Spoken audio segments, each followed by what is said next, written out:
I was born in a little town in Arizona called Metcalf, which is a town that no longer exists. I was born on the 27th day of April of 1926. My dad worked as a blacksmith there, and he had a good job, but then in 32 the mines completely shut down. So decided that we'd come out to California. Eventually, my dad bought a property on Logan Street where he put in a pool hall, and there was Logan School there, segregated. And my dad just blew his stack. He said, no way am I going to have them there anymore. And he went down, I guess, to the Board of Education or some way, and he got us transferred to Lincoln Grammar School. Then when I got to be about 12 years of age, my dad, he said he kind of needed me to help with the business there, and so he went down to DMV and told him I was 14 and got me a driver's license at age 12. And I had my Model A. He bought me a $25 Model A that I could drive around, and I was the pride of Willard Junior High School because I was the only one that had a car. I graduated in '44. Actually, I graduated in January. I had taken some courses at the old Santa Ana College. I had applied for a V-12 program, which had to do with going to college and then eventually becoming an officer. And I guess I either didn't qualify or wasn't accepted, but they offered me the V-5 program, which was naval aircraft, naval aviation. And my mother, bless her heart, she never really interceded with anything too much, but he said, "Mijo, no te vayas con ellos." And he said, "Son, don't go with them." She didn't like the idea of going into the aircraft type thing. So I just waited for the service to call me in, and I was called in July, I guess, and I went before the classification officer, and the classification officer said, "Son, you ever ridden a horse?" I said, "No, sir."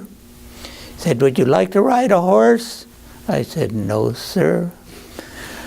Troop M, boots and breeches. So I ended up in the horse cavalry. I ended up in Fort Riley, and that was really a very pleasant experience, learning to ride horses. The first time I got on a horse, it had absolutely nothing on it as far as saddles or anything else, and they'd shave their manes to where they just left one little tuft of growth there that you could grab onto and get on, and then they'd put you in this big arena almost the size of a football field with about 18-foot walls, and they'd have you ride around. Well, I got on board that horse, and I think I bounced about 3 times and fell on my you-know-what, and the horse took off running. So I started running after him, and I thought, why run him? I'll just run across and I'll intercept him. So I went across and intercepted and got it back, and from that point on, I never fell off again. So that was my breaking into the horse cavalry. You fall in love with these animals. The horse, you weren't supposed to ride a horse, you were supposed to ride horses. But I fell in love with one, and I got to be an acting sergeant, and I rode that horse all the time that I was there at Fort Riley. And the last ride that we had went for 18 hours mounted. 18 hours we went. And that horse was telling me that there was something wrong with him.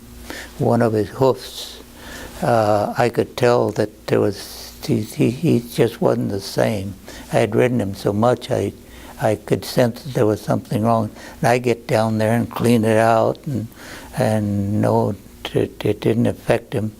So finally, when we came back in, it was late at night, and we weren't going to have anything else to do with them.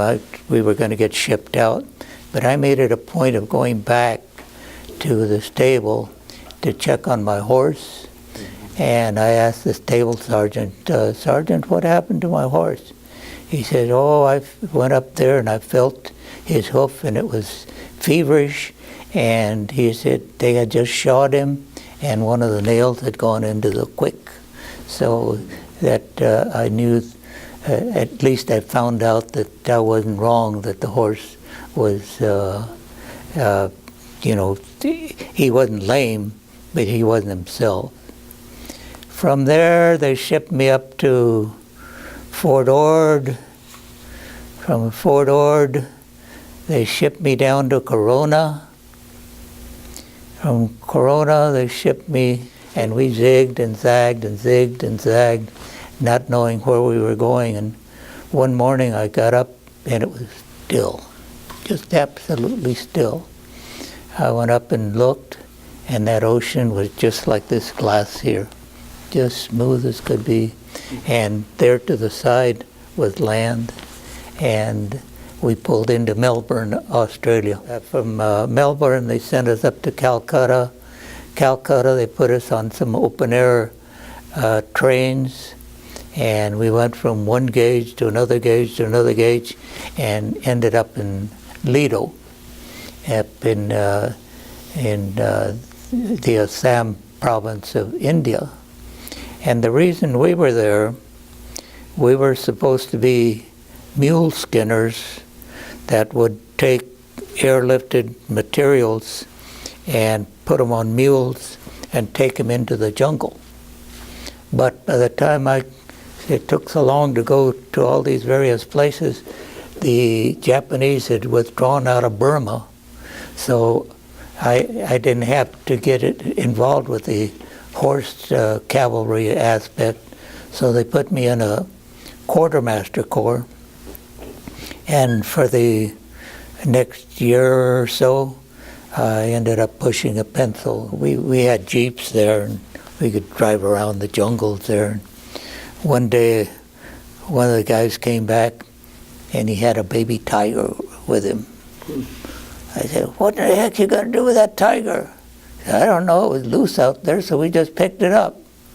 So we brought him in and said, where are we gonna put him? So we built a cage. And that night we could hear the tiger, ow, ow, and I thought, if that mother shows up, we're gonna be in deep troubles. Well, the mother didn't show up, and the tiger calmed down, and we named it Sugar, and she became our pet. One day I was looking out the window, and I could see Sugar over there laying next to one of the walkways. And one of the guys from headquarters companies drove up and got out of his Jeep and started walking down, and I could see Sugar with her tail wagging. I said, uh-oh. And the guy went by, and Sugar jumped up and grabbed him by the leg, and that guy took off and went straight into the colonel's office. He said, Colonel, I've been attacked by a tiger. And the colonel says, oh, you mean Sugar? Yeah, Sugar. So anyway, she'd go to bed in your bunks. You'd go over there and grab her. Oh, she didn't like to get moved. I don't know what happened to the poor thing after we left. So when I was in India, I started writing to Santa Ana High. And lo and behold, the assistant principal, Mr. Farrar, wrote back to me. When the war ended, I wrote to Mr. Farrar. I said, Mr. Farrar, I'm heading back home and I'm interested in going on to school someplace, and I mentioned USC. The next letter I got back for him, he said, James, I've taken the liberty of sending forward your transcript, and I've talked to the registrar at USC, and I think that you can have a pretty good chance of getting in. Now you have to remember, this is 46, right after the war. A lot of GIs coming back. The school's totally impacted. And I came back in June of 46. By the end of June, I had a letter from USC saying that I had been accepted there, all because of Mr. Farrar.